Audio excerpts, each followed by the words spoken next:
টাকা কি ভয়ঙ্কর কাগজ? মায়ের মনেও সন্তানদের বৈষম্য সৃষ্টি করে দেয়। শব্দের পরিবর্তন হয় না, পরিবর্তন হয় বাক্যের। মানুষ পরিবর্তন হয় না, পরিবর্তন হয় তার আচরণের। প্রচুর মানুষ চেনা হয়ে গেছে, এখন শুধু পরিবর্তন হওয়ার পালা। নিজেকে শক্ত করে গড়ে নিও। এই শহরে খারাপ পরিস্থিতিতে কেউ পাশে থাকে না। জীবনটাই গেল ব্যর্থতার সাথে লড়াই করতে করতে। এখন আমরা অনেক স্বর্ণের চুড়ি কিনে দেওয়ার সামর্থ্য আছে, কিন্তু তার হাতটা আর নেই।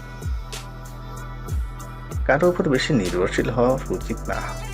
মানুষ নতুন পেলে একসময় বদলে যায়। আমি আমার আগের আমিকে মিস করি। কোনো একদিন তুমি আফসোস করে বলবে, ওর সাথে ভালোবাসার অভিনয় করে ঠিক করিনি। আশ্চর্য ব্যাপার, গোটা পৃথিবীতে একটা মানুষ পাইলাম না যে আমারে হারাইলে নিঃস্ব হয়ে যাবে। আমি জানতাম তাহারে পাবো না, তারপরেও ভালোবেসেছি। এটাও এক প্রকারে আত্মহত্যা। নিশ্চিত ধ্বংস জেনেও নিজেকে তার কাছে সঁপে দিয়েছিলাম।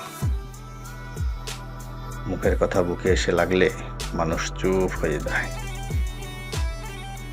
তুমি যদি সঠিক হও, তাহলে তা প্রমাণ করার চেষ্টা করো না। চুপচাপ অপেক্ষা করো, সময় সব জবাব দিয়ে দিবে। এই জন্যই তো তোমাকে পেলাম না।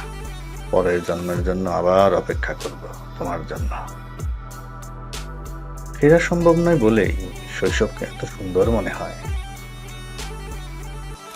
এই পৃথিবীতে শুধু তুমি, যাকে আমি পাগলের মতো ভালোবেসেছি। ফেসবুক যেমন কোনো নোটিফিকেশন ছাড়াই অফ হয়ে গিয়েছিল, ঠিক এভাবেই কোনো প্রকার নোটিফিকেশন ছাড়াই মালাকুল মউত হাজির হবে। রাখতে জানলে নয়, রেখে যাওয়ার ইচ্ছা থাকলে তবেই সম্পর্কের পূর্ণতা মেলে।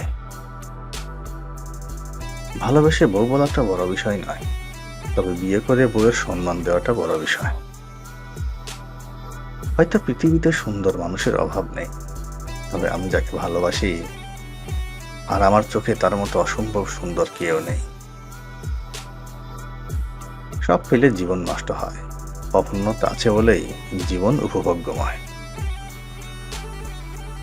আমি জানতাম তাহারে পাবো না, তারপরেও ভালোবেসেছি। এটাও এক প্রকারে আত্মহত্যা। নিশ্চিত ধ্বংস জেনেও নিজেকে তার কাছে সঁপে দিয়েছিলাম।